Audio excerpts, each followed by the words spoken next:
Il y a 100 ans, seules quelques charrettes et voitures à chevaux circulaient dans les rues des grandes villes.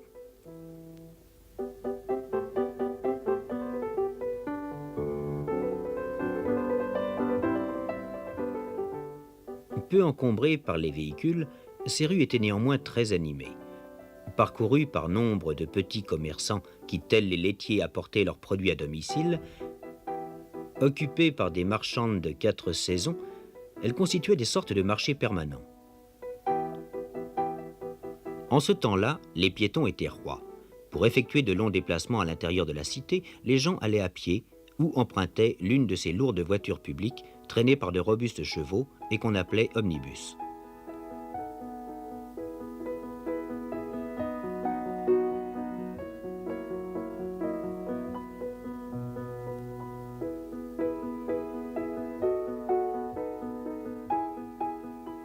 Mais ces massifs véhicules offraient vraiment peu de confort aux voyageurs.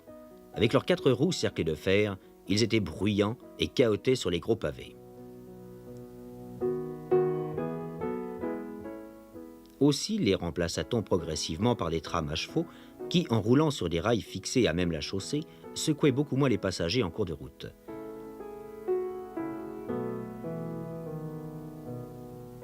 Bien entendu, pour tirer ces voitures bondées, les braves chevaux devaient déployer un rude effort. Aussi devaient-ils être périodiquement remplacés. Il existait différents modèles de trams, à carrosserie ouverte ou fermée, ou encore à impériale, c'est-à-dire présentant sur le toit un compartiment ouvert, accessible par des escaliers partant des plateformes.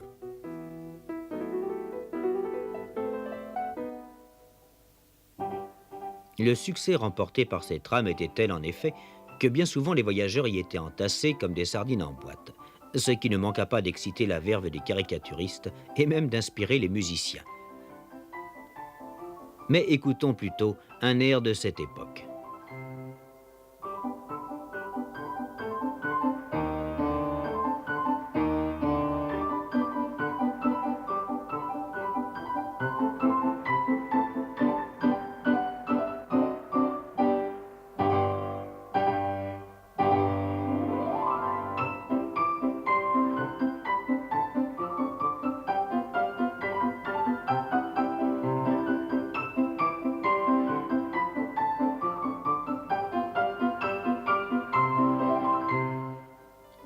De nombreuses lignes de tram aboutissaient aux gares de chemin de fer, ces points de rendez-vous d'une foule de voyageurs en provenance ou à destination de tous les quartiers de la ville.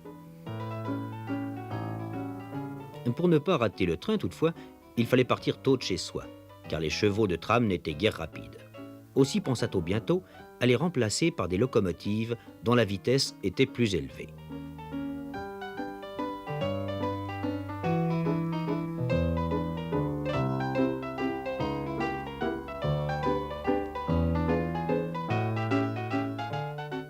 Certes, ce n'étaient pas les mêmes que celles du grand chemin de fer. Plus petites, tout leur mécanisme était dissimulé sous une carrosserie en tôle, de manière à pouvoir rouler dans les rues sans blesser ou effrayer les hommes ou les chevaux. Hélas, on ne put les empêcher d'être bruyantes et de dégager une abondante fumée, ce qui ne plut pas du tout aux citadins. Heureusement, à la grande satisfaction des habitants, vers 1880, apparurent les premiers trams électriques, qui peu à peu allaient chasser les trams à vapeur des rues des villes. Quel que fût leur type de carrosserie, ils étaient incontestablement plus confortables et plus rapides que ceux tirés par des chevaux ou par des locomotives. Avec ses grands espaces verts et ses avenues bordées de grands arbres, l'agglomération bruxelloise à la fin du siècle dernier présentait encore un caractère champêtre. Les rues n'étaient pas encombrées et même dans celles qui n'étaient pas très larges, comme le goulot de l'avenue Louise qu'on aperçoit ici, les trams pouvaient circuler aisément et rapidement.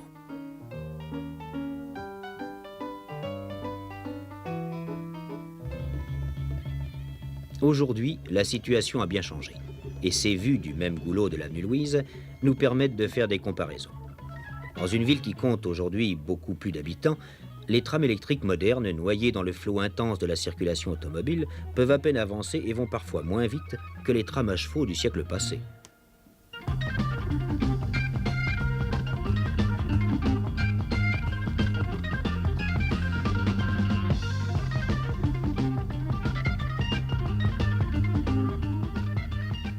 Certes, on a tenté de remédier à cet état de choses en séparant les trams des voitures et en leur réservant une partie de la chaussée.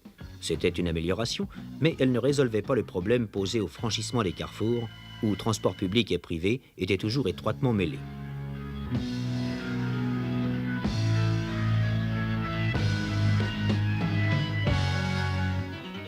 En outre, dans les rues étroites, on manquait de place pour isoler les trams et par conséquent, on ne pouvait rien faire pour leur permettre de se déplacer plus rapidement.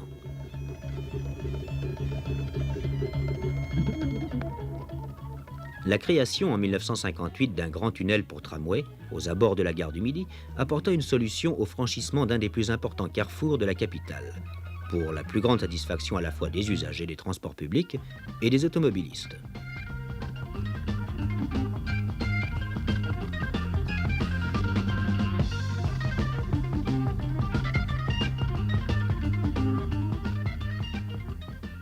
Il convenait toutefois de ne pas s'arrêter en si bon chemin et de percer également des souterrains sous les rues étroites et encombrées pour que les trams échappent complètement à la circulation de surface. Ce fut la solution adoptée à Bruxelles en 1964, quand on se décida à créer des tunnels au centre de la ville pour y faire passer les trams venant des faubourgs extérieurs. Une telle solution, où les transports en commun sur rail effectuent une partie de leur trajet souterrain, est appelée prémétro. L'accès au souterrain est assuré par des rampes.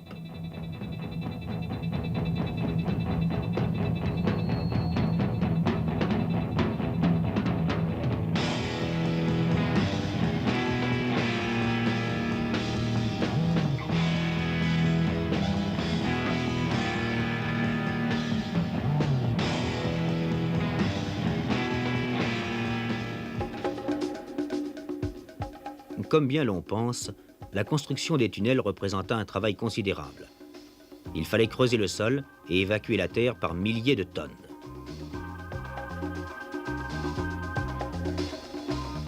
Si les chantiers en surface étaient visibles de tous et apparaissaient très importants, on a parfois eu tendance à oublier ceux qui étaient souterrains et qui l'étaient tout autant, sinon davantage.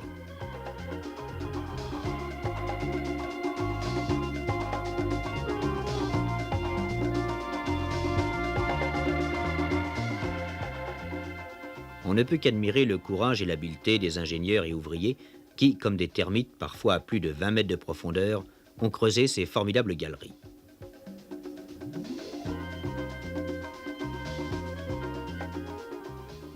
Cinq ans après le début des travaux, les rails étaient posés et le 17 décembre 1969, le premier tronçon du prémétro de Bruxelles était solennellement inauguré par le roi.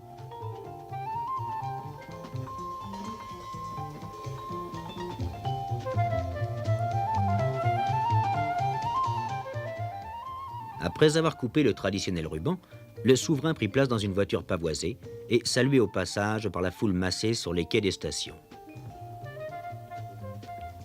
Depuis lors, d'autres souterrains ont été achevés.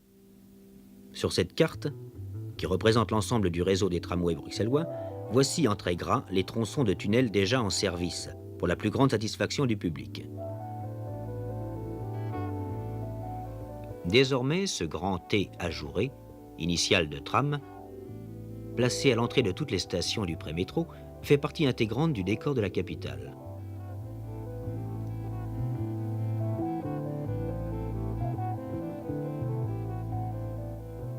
Mais avec Alain et Nathalie, nous allons tenter de vérifier si le prémétro est aussi pratique et rapide qu'on le prétend.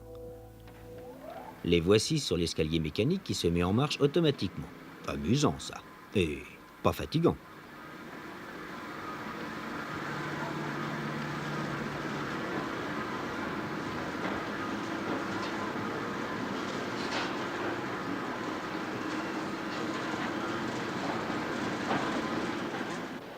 Après un certain temps, on arrive dans une vaste salle bien éclairée.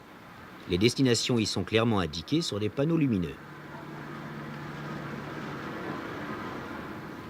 On y trouve des cabines téléphoniques et des kiosques à journaux. Le bruit des pas est étouffé par l'épais tapis de caoutchouc recouvrant le sol. Nous y retrouvons nos amis. Et c'est ici que l'on prend les billets. Alain rassemble les pièces de monnaie nécessaires et va les glisser une à une dans les fentes de cette curieuse machine automatique. Et hop, le premier ticket va sortir. Voilà. Même processus pour obtenir celui de Nathalie.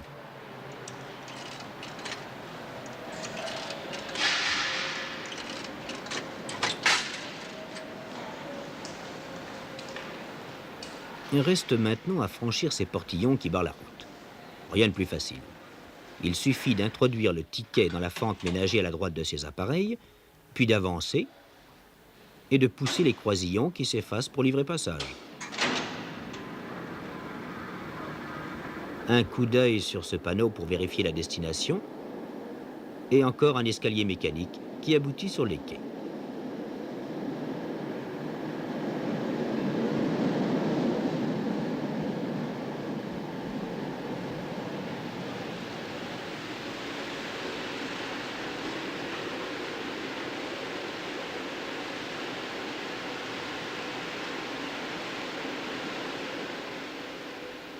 Le nom de la station y apparaît visiblement.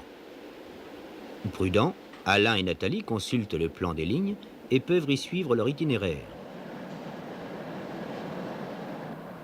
Voici un tram, mais ce n'est pas le leur.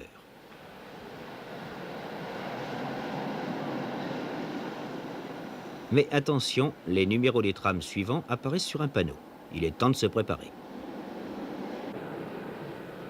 Une longue voiture jaune étincelante sous les lumières arrive et s'arrête.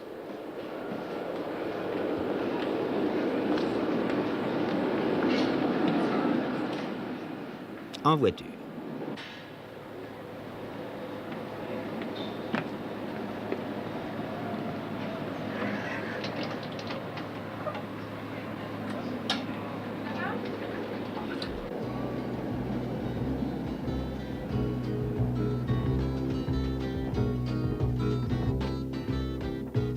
Oui, plutôt agréable ce glissement dans le tunnel.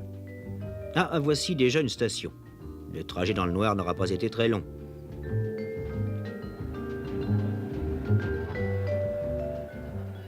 Un court arrêt. Où sommes-nous? Pas de problème. Nous sommes dans la bonne direction.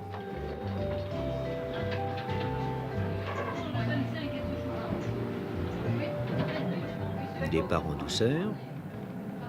Et à nouveau plongée dans le tunnel.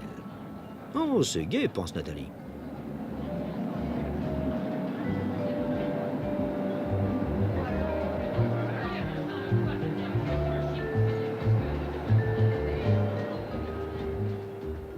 Mais déjà, le terme du voyage arrive.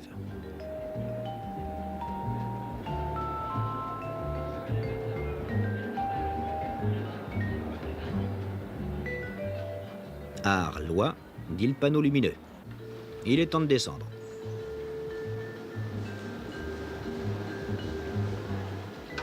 C'est une station de correspondance, c'est-à-dire qu'on peut emprunter ici une autre ligne allant dans une direction différente. Mais en réalité, c'est vers la sortie que se dirigent les enfants. Par un nouvel escalator, ils regagnent le niveau de la rue. Ah, ça va vite, dit Nathalie. Oui, c'est pas mal, répond Alain. Bon, c'est pas très long.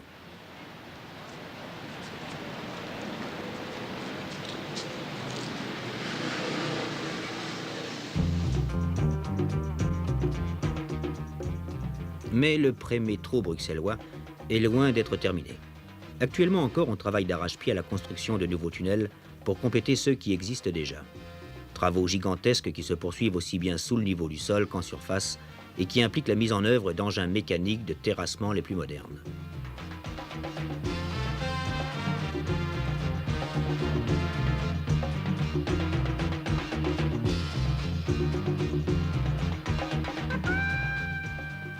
Car il ne suffit pas de creuser des souterrains.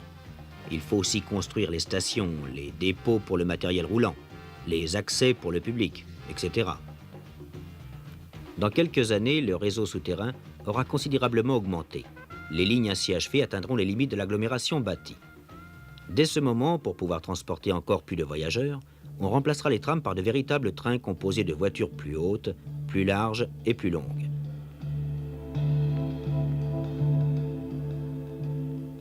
Ces trains seront alors complètement séparés de la circulation automobile sur tout leur parcours.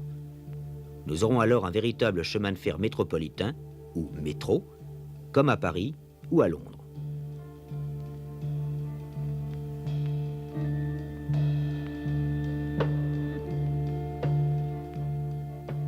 La première voiture du futur métro bruxellois a été exposée et le public a été invité à donner son avis sur le choix des couleurs. Et nous pouvons dès aujourd'hui, grâce aux maquettes et dessins, nous faire une idée de ce que sera le métro de demain. Si l'on pouvait éventrer les rues et couper le sous-sol verticalement, voici comment apparaîtrait une station de métro normale pour une seule ligne à 2 voies.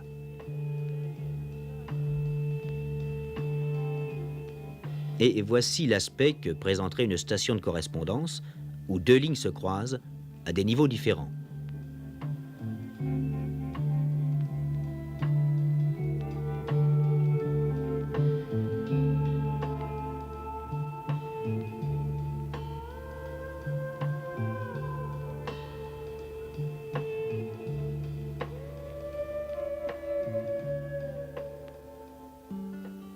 En surface, les travaux terminés, l'espace sera réaménagé de manière à former des perspectives aérées, bordées d'arbres, où les places réservées non seulement aux voitures mais aussi aux piétons seront très largement calculées. Déjà actuellement d'ailleurs, les piétons n'ont pas été oubliés, et on a aménagé des lieux de promenade interdits au trafic automobile où l'on retrouve le plaisir de la flânerie. Sous ces espaces de calme, le tram plonge et emporte au loin, rapidement et sûrement, son chargement de voyageurs.